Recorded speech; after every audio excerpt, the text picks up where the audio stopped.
In FEMAP 2020.1, all icons on the toolbars, model info tree, and dialog boxes have been updated. The icons have been updated to vector images to fully support high-resolution displays. In previous versions of FEMAP, CBush element coordinate systems were not displayed when element coordinate systems were turned on in the view options. Notice how in FEMAP 2020.1 they are now displayed.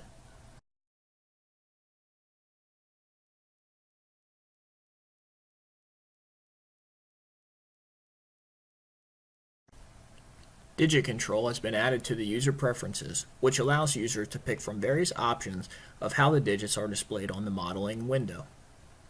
These options include FEMAP Classic, Exponent, Significant Figures, and Decimal Places.